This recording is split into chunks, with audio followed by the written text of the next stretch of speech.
You're listening to Here with the Magic. Welcome to Soundscapes.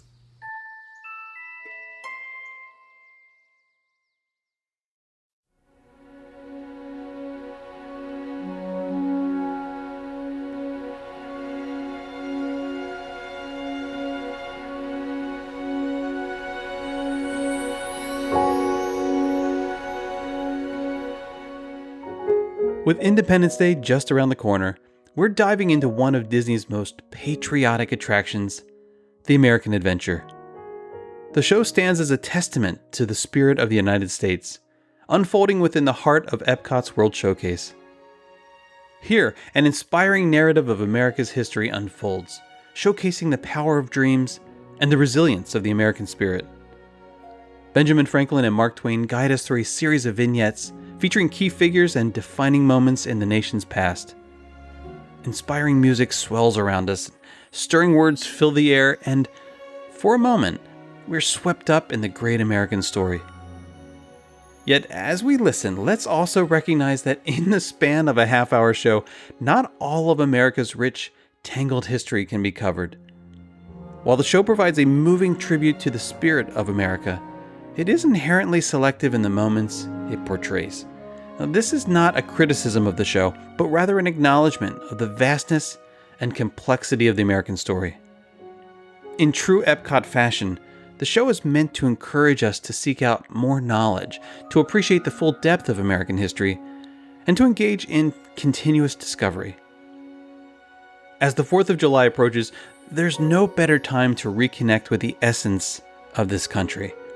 So sit back, let the lights of your mind's theater dim, and journey with us through the American Adventure. Together, let's reconnect with the indomitable spirit that is America.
America did not exist. 4 centuries of work, bloodshed, loneliness, and fear created this land. We built America, and the process made us Americans.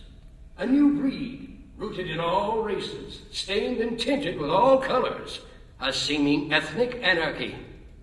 Then, in a little time, we became more alike than we were different. A new society.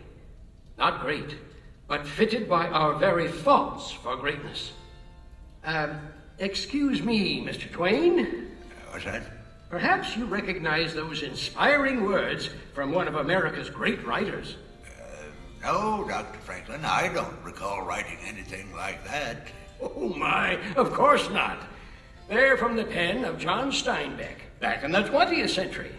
Why, it seems he has nearly the same spirit as the founding fathers themselves. Well, listen to the proud elder statesman. Mr. Twain, pride is one of our national passions. Even those who overcome it are proud of their humility. Easy now. I was born modest. Fortunately, it wore off. Dr. Franklin is our genuine American antique. I suppose our story begins with you. Actually, it started long before even my time. It started when dreams and visions of a new world were shrouded in the myths and legends of an old world. Finally, through those early mists of uncertainty, sailed the first great adventurers. This tiny ship is the Mayflower, carrying pilgrims in search of their dream, a dream of religious freedom. So, if you'll pardon an old man's pride, for me, this is the beginning of the American adventure.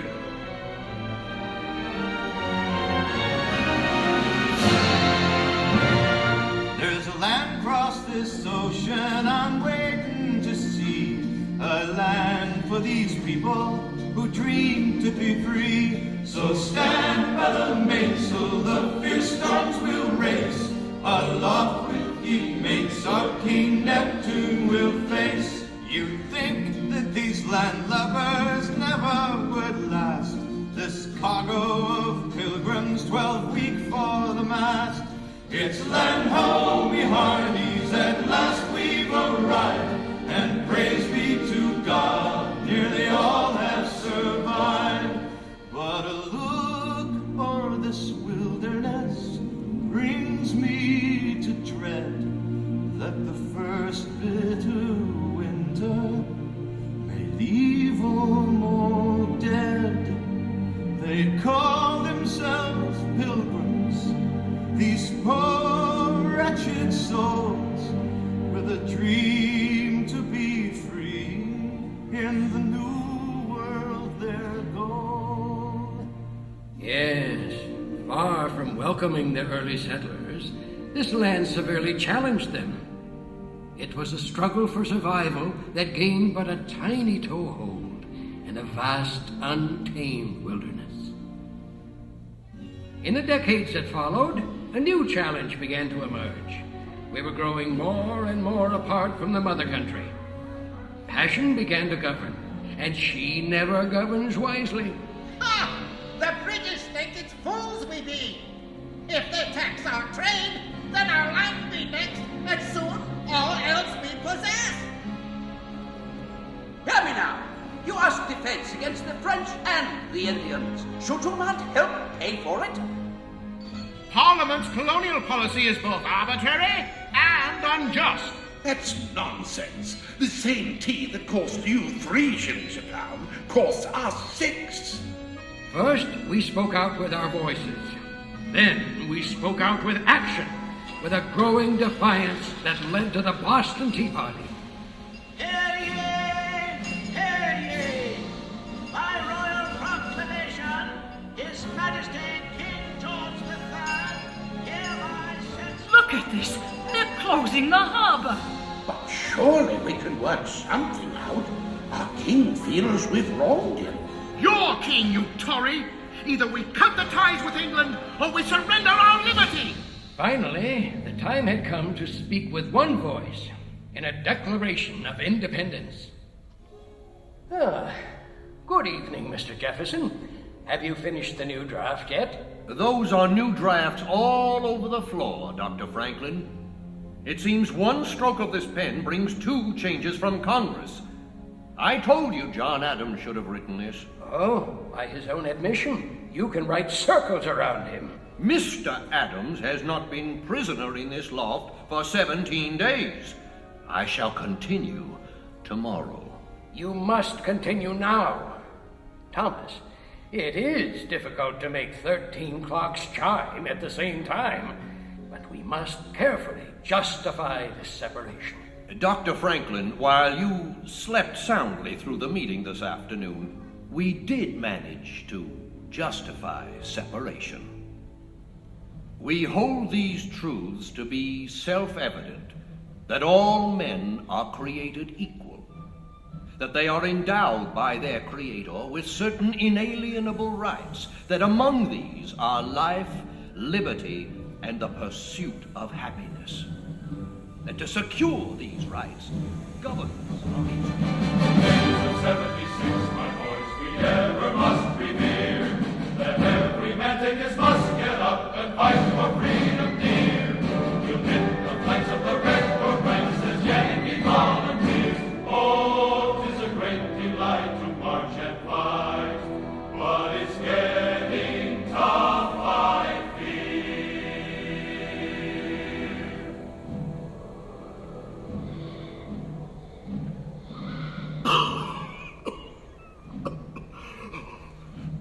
I shan't spend another night up here. At least you got shoes, mate. There's not a dozen left what can say that. Ah, don't tell me, friend. Tell the good general, then. Tell him that half his camp has got typhus, smallpox, or dysentery. And there be not a ration amongst us. Now we can forage for hickory nuts. Aye, while the English overindulge in our Philadelphia's fine food and drink. 'Tis a strange war we shoulder, George Washington. Congress sleeps warmly in York. And the British party in Philadelphia. And we freeze or starve to death here in Valley Forge. The days of Valley Forge, my boys, forever we must hail. We fight the cold with rags on our feet as the lobster backs regale. But the time will come when they'll be on the run and their ships will homeward sail. Oh, 'tis a great delight to march and fight along the victory trail. 'Tis a great delight to march and fight along the victory trail. In the end, we the people prevailed and achieved perhaps our greatest dream. 13 very different colonies became the United States of America, and we were free to become an entire nation of dreamers and doers. Westward bound, Dr. Franklin, to new frontiers. To the age of Samuel Langhorne Clemens. Well, I like to think Mark Twain was part of all that.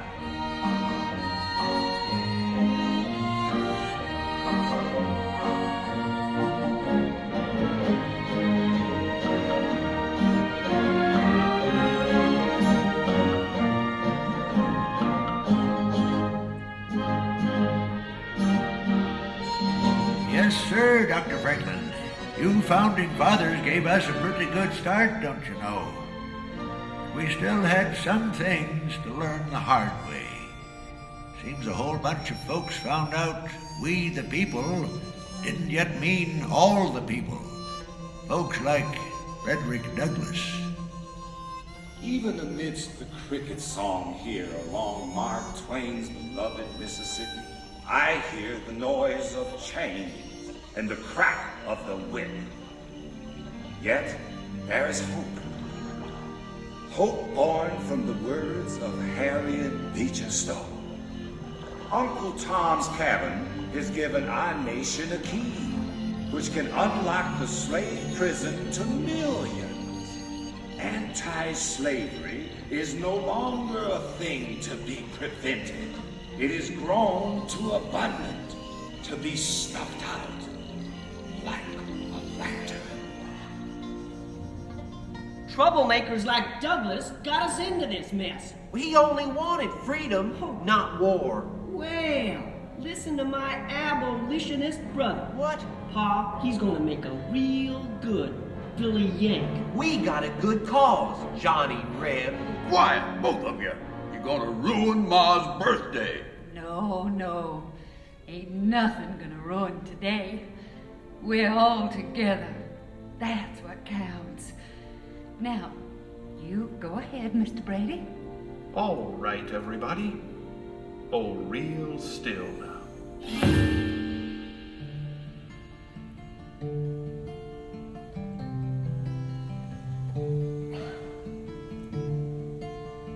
Two brothers on their way, two brothers on their way, two brothers on their way, one wore blue and one wore gray.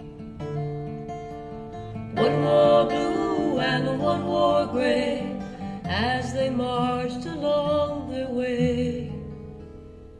The fife and drum began to play, all on a beautiful morning.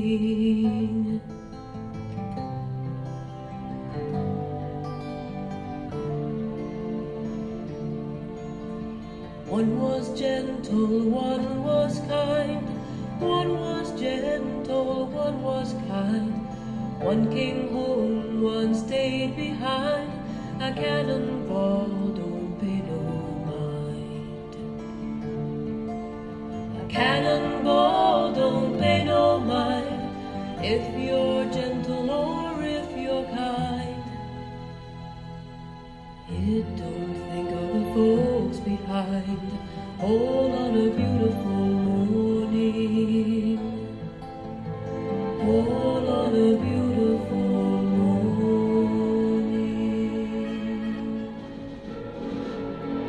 At last, the terrible Civil War ended. The time had come to rebuild our shattered nation. And a new wave of immigrants would help us do it.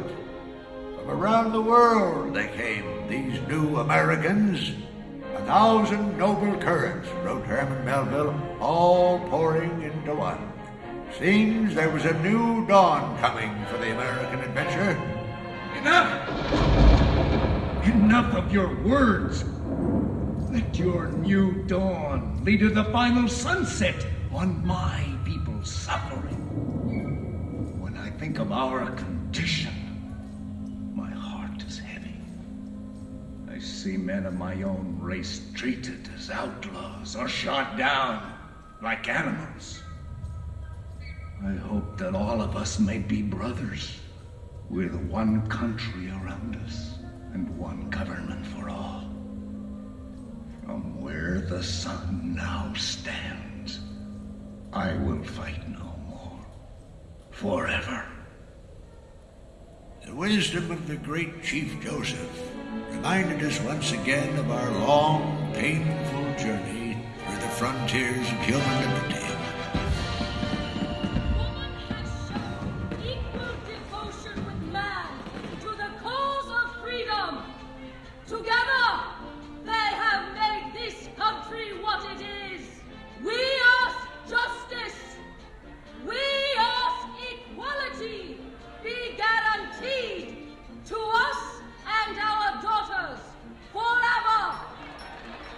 Well, here we are, back in the heat of Franklin's Philadelphia again.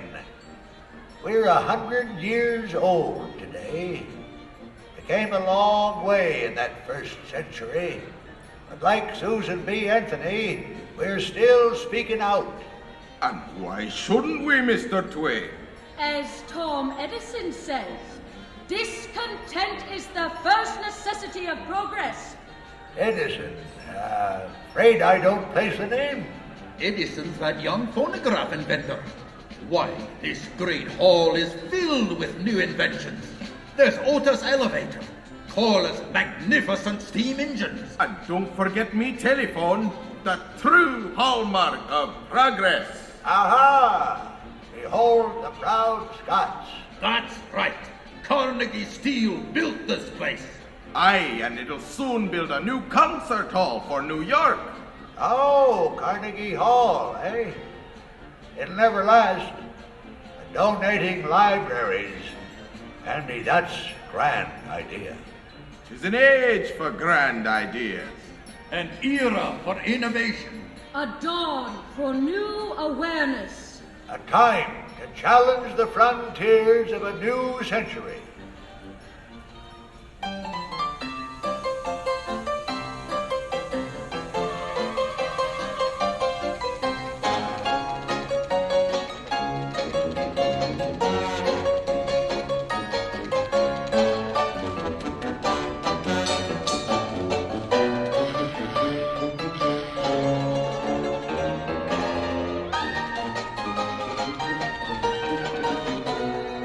Yes, sir. We soared into the 20th century on the wings of invention and the winds of change. But our America the Beautiful, she was changing too. We needed people like Teddy Roosevelt and an outspoken naturalist, John Muir, to get our attention. Beautiful. Bully beautiful. Those falls are magnificent. Aye, Mr. President. But it won't last if the timber thieves have their way. John, you may be right, but the country's growth is putting a tremendous demand on our resources. Any fool can destroy trees. Why, for more than 3,000 years, God has cared for our giant sequoias, saved them from drought, disease, avalanches, and floods. But he cannot save them from fools. Now, John, you know I can't ask lumbering to stop completely. All I ask is that we stop massive destruction. What will our children inherit? Seedlings? Of course not. I realize we're not building this country for a generation alone. I know we've got to expand our parks. Then start it here and now. Make this valley a part of Yosemite National Park. Well, I guess we needed those national parks. Seems the simple life of my day was slipping away. But ready or not, we were soon thrust into the hectic role of a world leader and into the war to end all wars.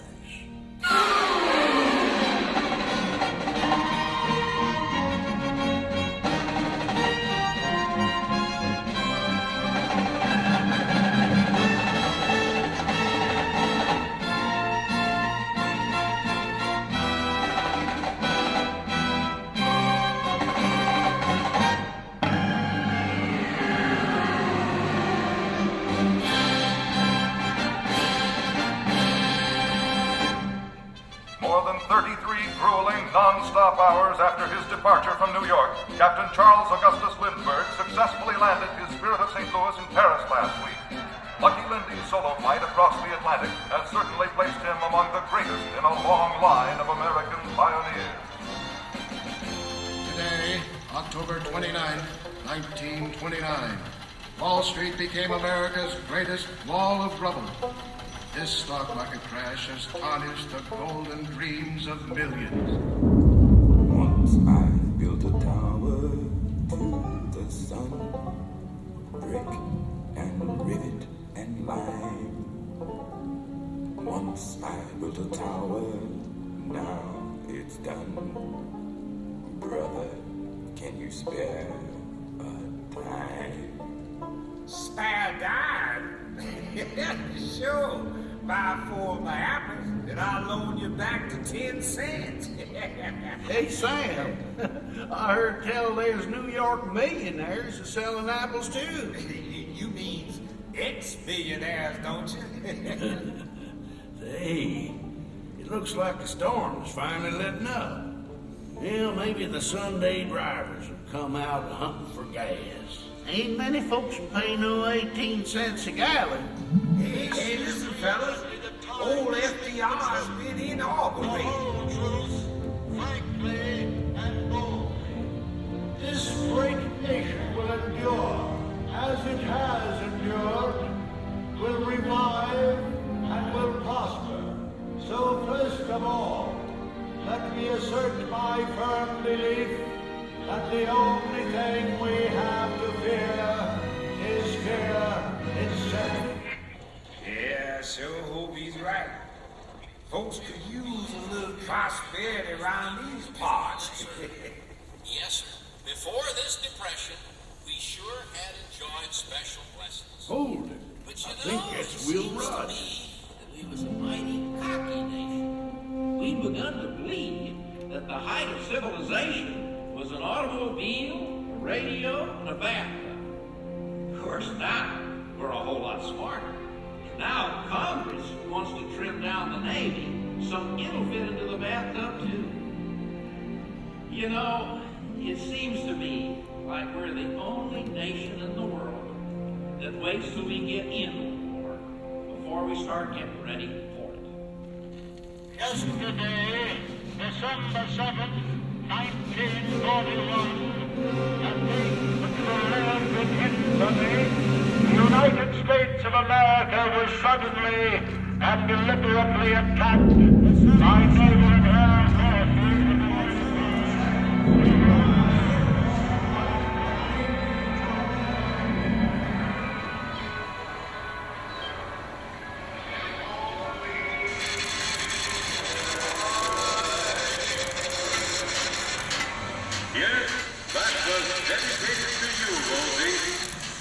the thousands of you across the face of America working tonight to keep our boys in the fight. To all of you out there, a very Merry Christmas. Well, Rosie, think you'll ever get this old top back in the fight? We'll sure try, sailor. Hey, what did you fellas do? Let the whole Nazi fleet use you for target practice? Yeah, no wonder they got us working double shifts. Great way to celebrate the holidays with our guys over there. Cheer up, Jane. Maybe we'll all be together by next Christmas.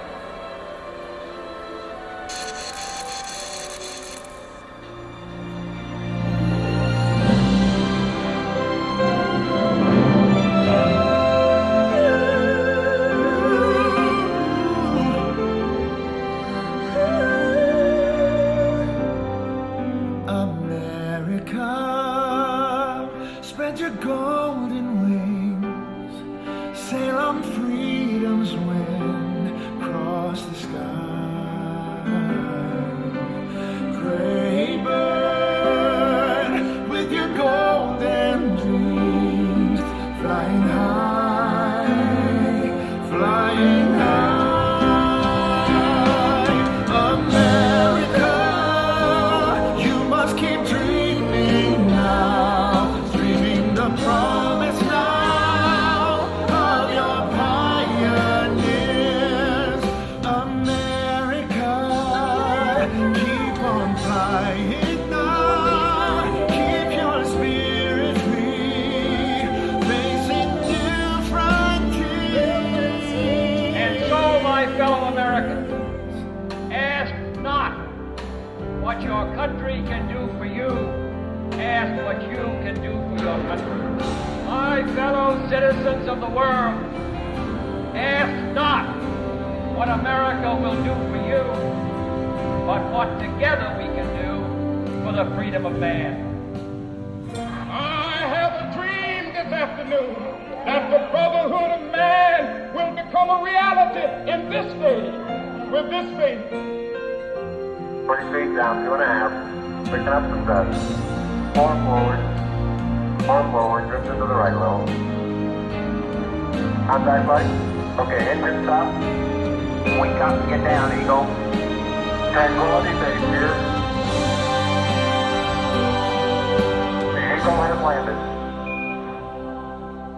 Restless one in a world of change, keeping dreams aloft in the rain.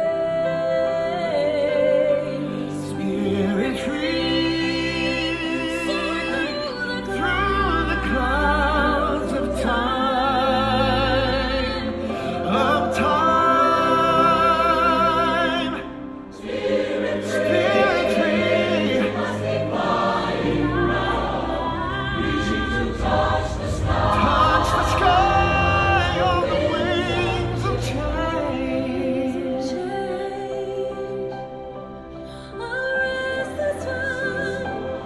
Search for brighter days, soaring the starry sky, your hand held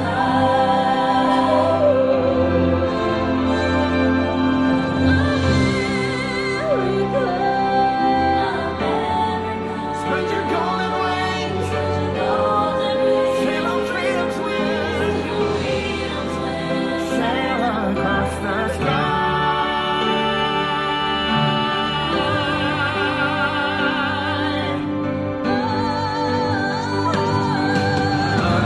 America, spread your golden wings, flying high, flying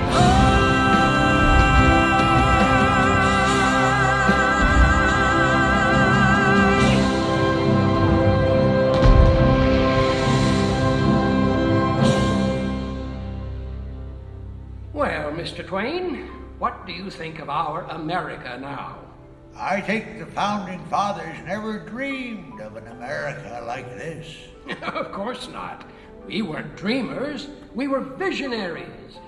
That is why our Constitution withstands the rigors of time. Easy now, Dr. Franklin. This nation's still just a youngster, don't you know? Why, some countries have been around for 50 centuries.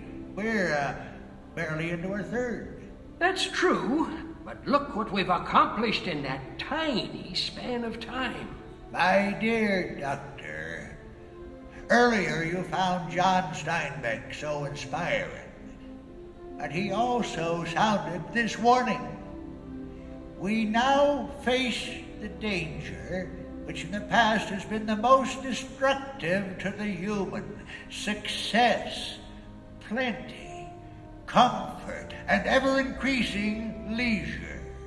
No dynamic people has ever survived these dangers. I may have invented these bifocals I'm wearing, but I can assure you they are not rose-colored. Mr. Twain, the golden age never was the present age, but with human liberty, we can fulfill the promise and meaning of America. To everyone a chance, believed Thomas Wolfe. To all people, regardless of their birth, the right to live, to work, to be themselves, and to become whatever their visions can combine to make them. This is the promise of America. Mr. Twain, 'tis easy to see, hard to foresee, but I foresee the American adventure to continue a long, long time. America, you must be dreaming now, dreaming the promise now of your pioneers. America, keep on flying now, keep your spirit free, facing new frontiers.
Finding quiet moments of joy in the chaotic world around us is kind of our thing, and I hope it becomes your thing too.